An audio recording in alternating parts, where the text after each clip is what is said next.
আপনি জানেন না আপনার এই ফেসবুক আইডিটি আপনার ফোনে ছাড়া অন্য কোথায় কোথায় লগ ইন রয়েছে। আপনার এই ফেসবুক আইডিটি কোথায় কোথায় লগ ইন রয়েছে এবং সেখান থেকে কিভাবে আপনার এই ফেসবুক আইডিটি লগ আউট করে দিবেন এই ভিডিওতে দেখাবো। এর জন্য ফেসবুকটি ওপেন করে নেবেন।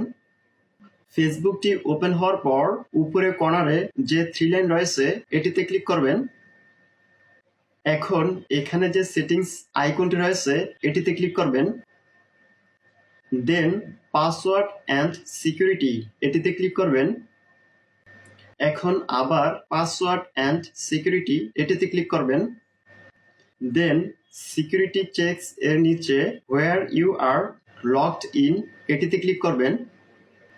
দেন এখানে আপনার ফেসবুক আইডিটি দেখাবে। এখান থেকে আপনি আপনার ফেসবুক আইডিটির উপরে ক্লিক করবেন।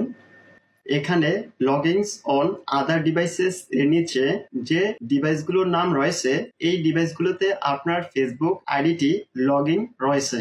এখান থেকে select devices to log out এটিতে ক্লিক করবেন। দেন এখান থেকে সিলেক্ট অল এটিতে ক্লিক করলে সবগুলো ডিভাইস এখান থেকে সিলেক্ট হয়ে যাবে। দেন এখান থেকে লগ আউটে ক্লিক করে দেবেন। লগ আউটে ক্লিক করার পর এরকম একটি পপ আপ শো করবে। এখান থেকে আবার লগ আউটে ক্লিক করে দেবেন। লগ আউটে ক্লিক করার পর আপনার ফেসবুক আইডিটি সবগুলো ডিভাইস থেকে লগ আউট হয়ে যাবে। এখন আপনার করণীয় কি? এখন আপনার করণীয় হচ্ছে আপনার এই ফেসবুক আইডির পাসওয়ার্ডটি পরিবর্তন করে ফেলা। এই ছিল ভিডিও। সবাই ভালো থাকবেন, সুস্থ থাকবেন।